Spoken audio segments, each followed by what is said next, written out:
These interviews are to help anyone who's thinking of applying to medicine. During the coronavirus pandemic, obviously it's been much more difficult for school and others applying for university to get information about what it's really like to be at medical school.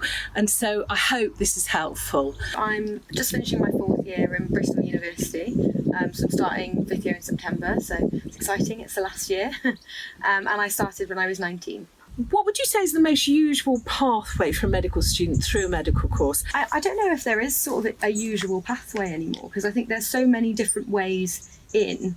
I suppose, it used to be you do your A-levels, you go straight to university and you do a 5-year course. But, it's so different now. There are graduate entries, there are access entries. So if you didn't get the grades you were hoping to get, there are people take years out before they go. I've even heard of people who did maybe arts degrees first, did a sort of conversion course and then came in. So the way I came in was I did my A-levels and applied during my A-level year and unfortunately didn't get a place. But I got the grades, so I thought, well, I may as well try again this year and see what happens, and then ended up getting into Bristol. So yeah, excellent. So I love the course. It's like great to learn about so many different things, and it really does feel like a vocational course. We a lot of us who go into medicine do it to be doctors, and so it's nice that from the start you are kind of in it for that reason. And I guess maybe with some other courses you start them and you still kind of think, I'm not sure what I want to do, and it's not necessarily a clear path. Whereas I think with medicine it's quite nice that as soon as you're in there you're sort of taught how you want to then carry on for the rest of your life, potentially. What don't I enjoy so much? I think how different you are from other students. Obviously, we're similar to kind of veterinary and dentistry students and nursing students and other sort of healthcare vocational courses. But I know sort of in first year I didn't have any medics in my halls of residence, which I quite enjoyed. I quite enjoyed the separation, but it is a very, very different sort of lifestyle. And so when in Freshers Week, when they were sort of going out every night and I was thinking, oh gosh, I've got 9 a.m. lecture tomorrow, so you do have to have a little bit of restraint, I think, in the lifestyle that you lead in university. And have you had a thought about what sort of speciality you want to go into? So over the years I've kind of realised that I really like variety. So specialties like general practice, emergency medicine, acute medicine, where you don't necessarily know what you're going to come to with your next patient, and having that sort of scope of variety, and yeah, that's the kind of thing that I like. Have you had much experience of that within medical school so far? So we had quite a nice sort of 5-week GP placement where we had a GP practice that we went to every day, which was really, really nice because they actually get to know you and you become a part of the team. And again with emergency medicine, we had a full week in A&E, so again you get to know them and they get to know your strengths and weaknesses and push you a little bit, which is really nice. So I think that's probably swayed me a bit. They've been my favourite placements, so that's why I like them. Bristol's particularly good for their obstetrics and gynaecology, so they do a full 9-week placement in obstetrics, gynaecology, neonatology, all these big words, and sexual health, and you really get to do quite a lot of practical things with that. So yeah, there are some good placements in Bristol. Do you do shift work as well? Do you do like nights and get the full experience? Yeah, for some of the specialties. So A&E we did sort of twilight type shifts, so 4 till 10 or that sort of time, and in paediatrics we did some night shifts in the acute sort of side. And then with obstetrics and gynaecology there was a few night shifts because all the babies come at night. I think there's a lot of reasons why you choose a particular university. Obviously the course is partly to do with it, but I think there's a lot of other things to consider. So Bristol wasn't too far from home, but it was far enough that I'd not really been to Bristol much before, and so it was a new place to go.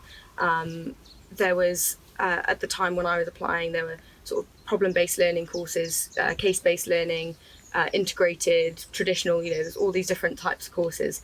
And I think I quite quickly decided that I wasn't too keen on the sort of problem-based learning.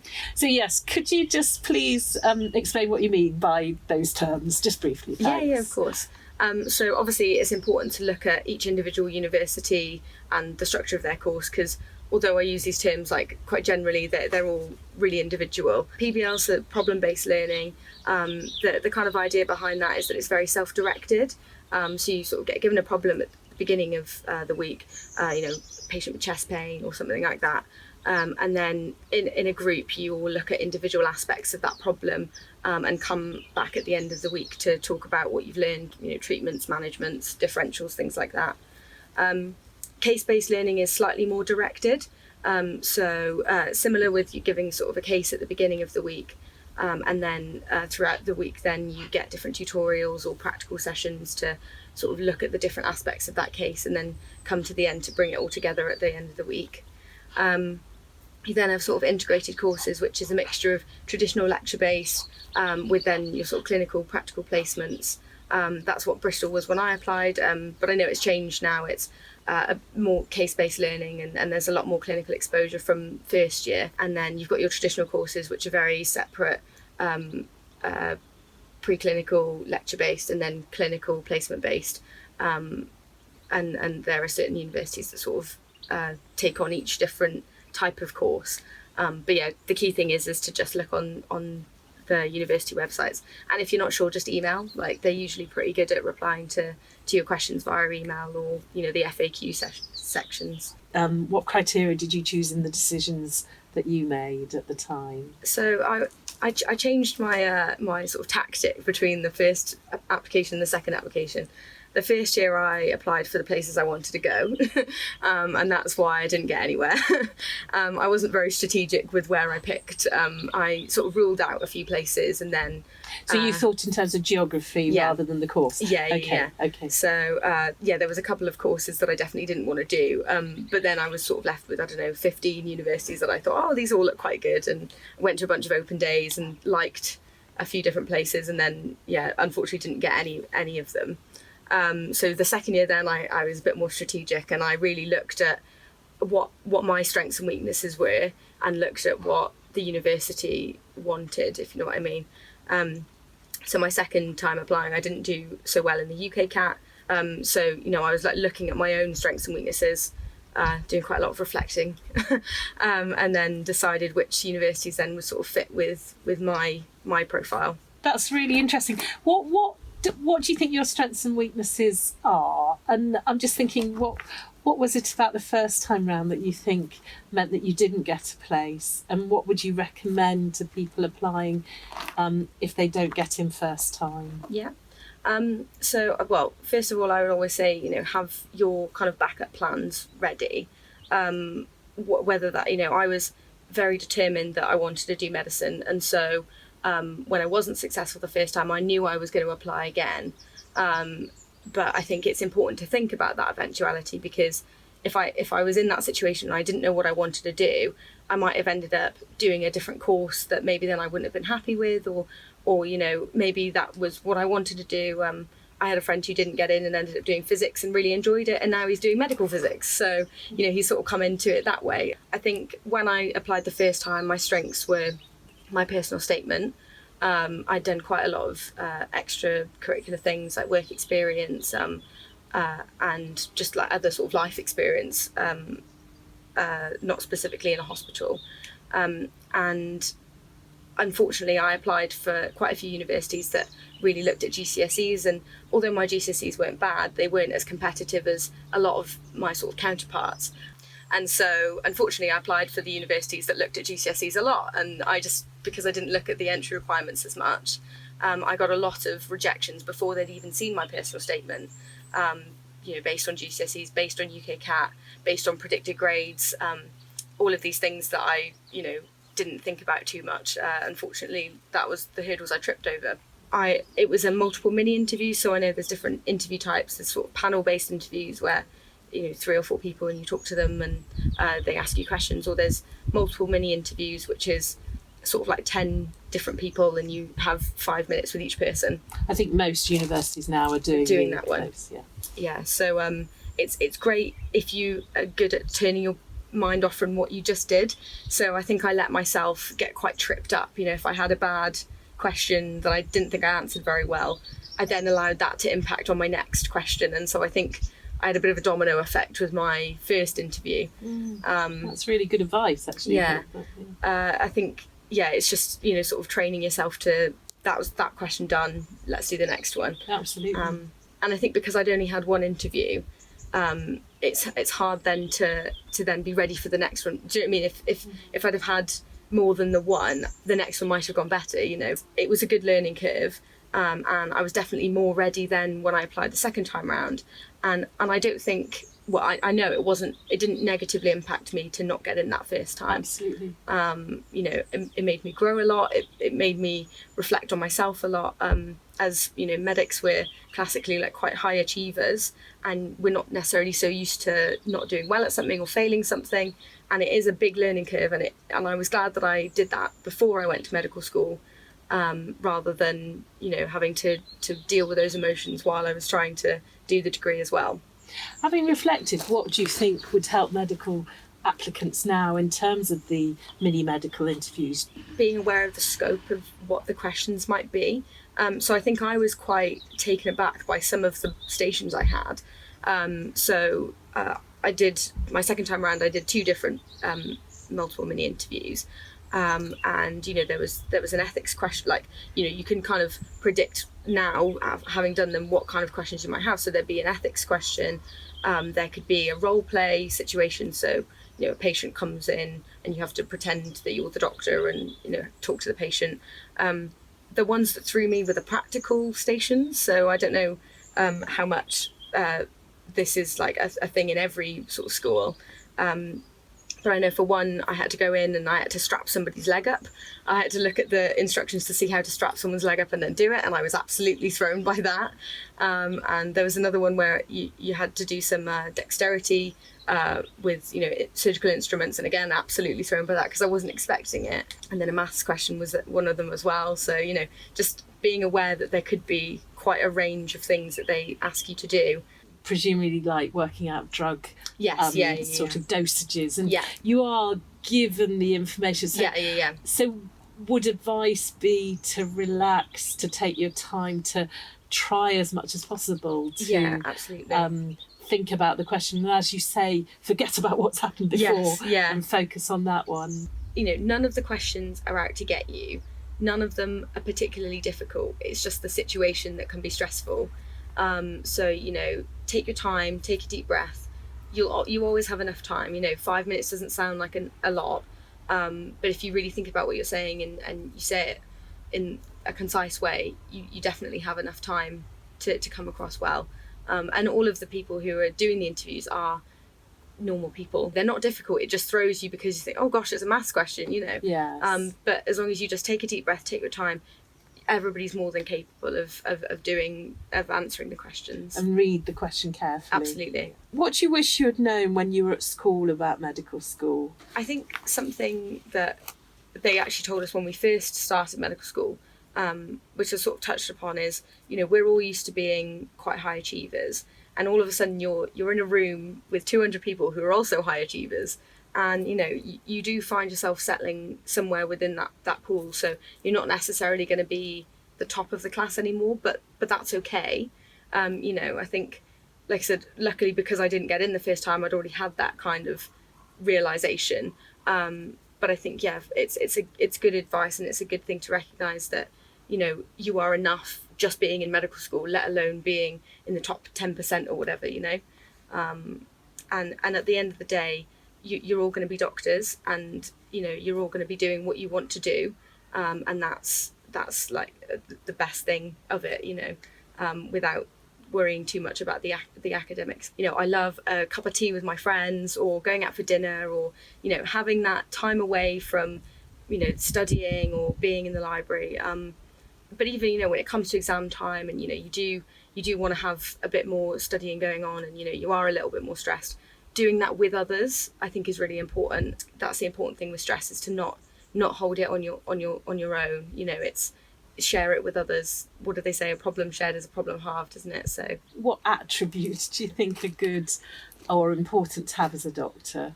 I think like you have to have a certain level of sort of like sociability. So I think to be able to have the skills to talk to a patient and be on a level with them, and that's, you know, one side, but then also to be on a level with your colleagues and you know, get help from them and then also help them in return. You know, I think that's quite an important part. Being quite self-aware, I think, is really important. I think it's quite easy for us to sort of like go into a room like a bull in a china shop, you know, and just not think about your impact on a situation, or you know, how you're able to deal with it. They love reflection in medical school and through the rest of, you know, medical career, but I think it is important. You know, you learn from that. You change your ways, or you improve your ways, or you know, you learn from what other people do around you. And I think those are like key attributes really, is, you know, being quite sociable and being self-aware. Obviously academia is you know, you have to be competent, but you know, you can learn a lot from a book, but you learn a lot more from speaking to a patient, and so, you know, it's that kind of balance there really, I guess. How do you think you can show attributes on your personal statement, if you haven't done work experience and so on? Yeah, so I mean, I know when I was applying, we were told a lot, it's not what you put on your personal statement, it's what you've learned. So, you know, I didn't really have much hospital work experience. I didn't have any, you know, links to hospitals or GPs or anything that I could really get in. I'm sure, especially now, it must be very, very difficult to get into those certain sectors. I was lucky enough to do some volunteering in a nursing home, which was a great experience. I had the sort of the voluntary St John Ambulance side that I'd been doing for a while before, but I also did things like mental health charities. I, you know, did a bit of work with Mind, did some work with the Samaritans, and so I just tried to think of anything that was sort of people orientated where I could get experience.